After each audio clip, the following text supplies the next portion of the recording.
Hey guys, welcome to my first video on this Paleo Genius channel. Today, for the first video, we're going to go right back to the beginning. We're going to talk about the Cambrian Epoch. The Cambrian was an extremely biologically diverse ecosystem, and it housed many interesting creatures from spiky worms to abnormal shrimp, and we'll go through some of the best in this video, and hopefully by the end of it, your eyes will have been open to creatures you may have never heard of before. So, enjoy. So this is Anomalocaris, or otherwise known as the abnormal shrimp, and this was discovered all the way back in 1892. Most specimens are found to have been 60 to 100 centimeters long, and when depicted in popular culture and documentaries, the Anomalocaris is often depicted as the apex predator that chases after trilobites before ripping them in two and crunching up the shells. However, some scientists have questioned this classical view of the Anomalocaris crushing and eating hard-shelled arthropods like trilobites, because computer-generated models have actually suggested that Anomalocaris couldn't actually close its mouth completely. Some also point to the lack of hard-preyed shells that have not been found in association with Anomalocaris specimens. It's just as likely that this sucking mouth could have been used to suck the soft trilobite flesh from their shells, making it clear why the shells weren't actually in parallel with the Anomalocaris fossils, with scientists agreeing that both feeding lifestyles were possible, but no one actually coming to the conclusion yet as to which one they think is true.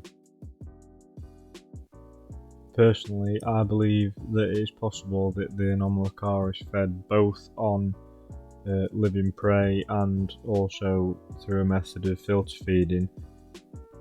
It's just crazy to think that something with these claws couldn't have the potential to crush a trilobite and eat it. It's clear to see why many people depict this as the monster that it is, with these huge spiked appendages, and this would be easily be enough to crush a trilobite. Many other Anomalocarids have been found, like for example in 2015 the Gyrocassis.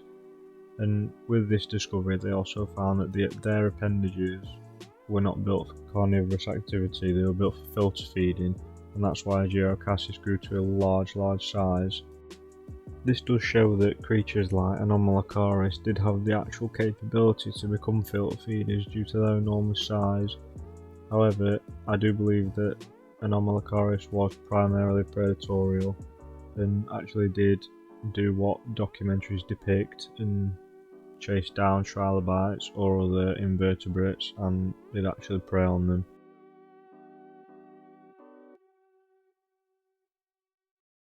Perhaps the best word to describe Obopenia is bizarre, with a forward-facing proboscis, a third of the length of the body, and a mouth that is not only on the underside of the body but also faces backwards, and you end up with a creature like no other we know of today. However, when you look at Obopenia within the context of other bird shell creatures like Anomalocaris, Lucigenia and Vivaxia, then Obopenia actually begins to look quite normal. Obopenia is loosely defined as a lobopod. This means that its body was arranged in certain segments called lobes, and it's possible that Obopenia could swim above the bottom by rippling its outer lobes in sequence so that it maintained the same level it needed to be. While this form of movement would not have been fast or indeed powerful against strong currents, it would have allowed for stable positioning over areas where Obopenia had found suitable food sources.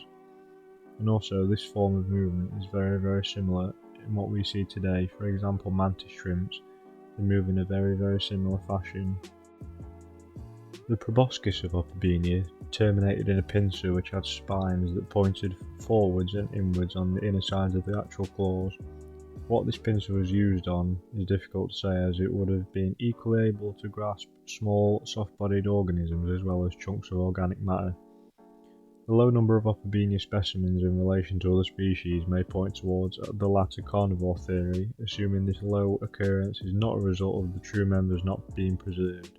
Carnivorous animals are usually less common than other kinds of animals so that they don't exhaust their food supply.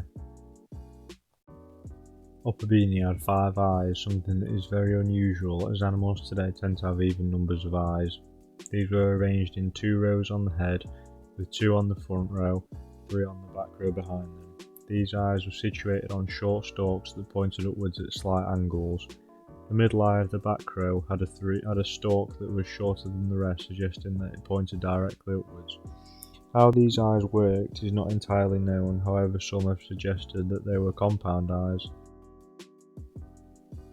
Now, I want you to think of a worm, just a regular earthworm. Now imagine that earthworm has legs. Okay, now imagine that earthworm has legs and spikes. Can't imagine it? Well, it'd probably look something just like this. This is hallucigenia.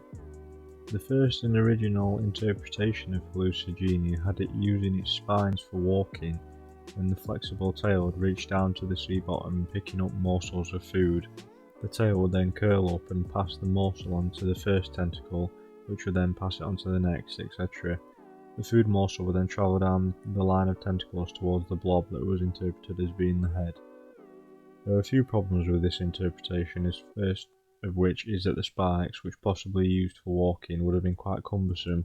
Second is that this method requires a lot of physical effort for feeding upon food sources that are possibly low in nutrients. Usually animals put as short distance as possible between their mouths and the food source, but in this reconstruction the distance is at its potential maximum. The third problem is that the method does not explain either the presence or function of the smaller tentacles at the base of the tail. The second interpretation of hallucigenia is the one that is generally accepted today, and it is to flip hallucigenia over so that the spines point upwards and act as a defence and the tentacles are used for walking. And now, coming towards the end of the video, we're now on to our final creature, and this one is actually your ancestor. This is Hycuichthys, the very first fish and the very first vertebrate ever to roam the earth. Hycuichthys was the first ever organism to develop a backbone. Rather than having a hard exoskeleton like many arthropods, it developed an endoskeleton, which was extremely useful to the Hycuichthys' survival. This adaptation allowed muscles at the end of the tail to develop fins and allow greater movement, so that the Hycuichthys was able to dart away from predators quicker, increasing their chances of survival. Thank you very much for watching the first ever video on this Paleogenius channel. I hope that the future is bright. So let me know in the comments what you want to see, what kind of eras you want to see, what kind of animals, creatures you want to see, and I'll hope to fulfill those requests. Peace.